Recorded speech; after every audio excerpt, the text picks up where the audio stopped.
Lecture du jour, bonjour.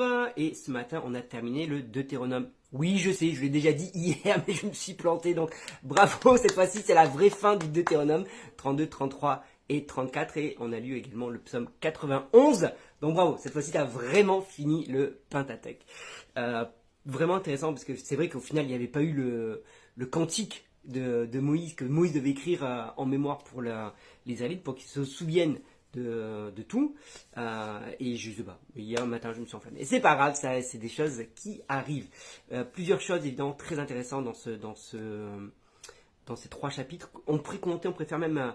Il faudrait le temps de prendre le cantique et de prendre verset par verset. On pourrait faire une analyse et un commentaire verset par verset parce que c'est vraiment très instructif tout ce que Dieu transmet et tout ce que Moïse doit transmettre au travers de ce cantique. Et je trouve ça intéressant d'ailleurs que ça se fasse au travers d'un chant.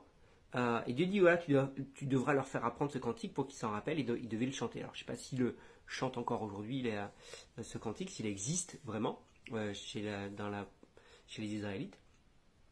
Mais déjà, un petit truc, c'est qu'on sait ça. C'est vrai que le chant est un bon moyen de mémorisation.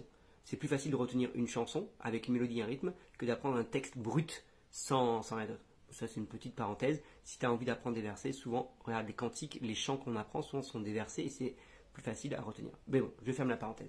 Parmi les choses qui m'ont interpellé, moi, il y en a une où Dieu rappelle au peuple d'Israël que, évidemment, s'il n'obéit pas, il va les déporter, ils vont être chassés, ils vont fuir devant les ennemis. Mais Dieu rappelle également aux ennemis que s'ils pourront faire ça, c'est pas parce que eux sont plus forts que les Israélites, c'est pas parce que ils sont meilleurs que les Israélites, c'est uniquement parce que lui aura livré le peuple en leur pouvoir. Et c'est important Dieu rappelle, dit, c'est moi qui contrôle toute chose.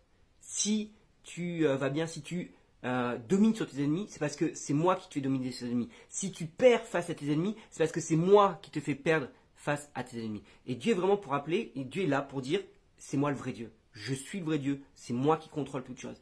Et j'ai envie de me dire, aujourd'hui c'est encore pareil. Dieu est toujours le vrai Dieu, oui ou non. Il n'y a pas d'autre Dieu, Dieu n'a pas été remplacé.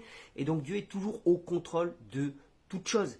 Et réaliser que si je réussis dans la vie, parce que Dieu permet que je réussisse. Et parfois, alors, si j'échoue, c'est pas simplement la faute de Dieu non plus, parce que parfois, j'ai peut-être pas fait ce qu'il fallait, mais parfois, Dieu permet aussi que mes ennemis dominent sur moi, parce que j'ai été aussi dans certaines situations et que j'ai pas choisi la vie comme il m'a demandé de choisir l'obéissance, tout simplement.